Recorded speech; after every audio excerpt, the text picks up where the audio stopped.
Ellen Rohr here. This is what I'm thinking about today.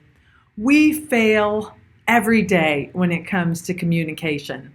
Even with people we love and know, like family members, successfully communicating can be a challenge.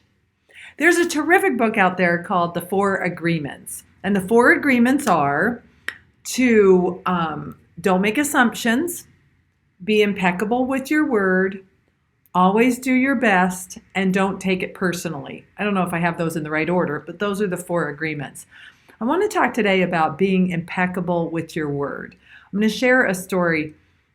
I got this story like third hand, which makes it even more interesting to me. But there is this guy who worked in a factory, and one day the boss comes in and says, hey, we are really under the gun to produce this level of production this month. And if we do, I'm going to buy everybody a steak and shrimp dinner. Okay? Well, the team, great, that sounds good. And they put in the effort. And according to the person I talked to, who was one of the factory workers, they did their best like they always do. They weren't particularly motivated by the steak and shrimp dinner. However, it was nice and they were excited when they met the production goals.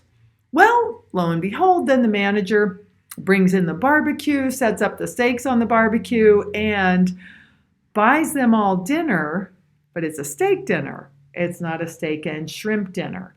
And when one of the team members said, hey, what happened to the shrimp? The manager said, oh, I didn't say shrimp, I said steak. And yet, everybody else seemed to think that shrimp was part of the bargain. Let's break this down a little.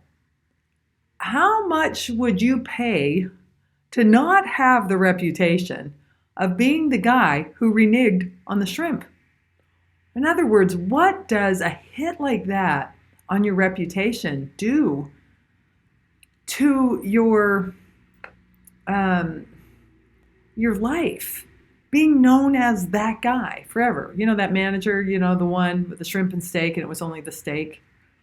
No matter how expensive that shrimp was, it would have been worth it to make good on your word. Now, we fail every day at this. I'm not being preachy. I'm not being judgy. I'm realizing how many times in my life my communication hasn't been impeccable. In AA, they have a philosophy called rigorous honesty, which means you go clean up your communications. You fall on your sword. You said, I said this and I can't make that happen. We've got to go with this now. I apologize. I fall on my sword. Or if you realize what you were intending to communicate didn't land, you got to go clean that up. A couple of tips. One is to put promises in writing. If it isn't written, it isn't real. That's one of the things that my mentor and best pal, Al Levy, says almost every day.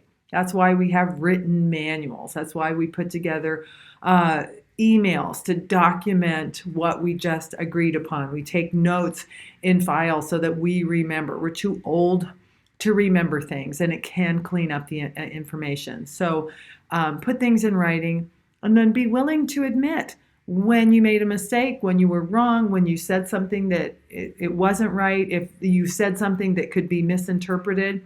And then we just have to buy ourselves a reputation of being a reasonable person who is going to do their best and clean up after themselves if they mess up, which you inevitably will.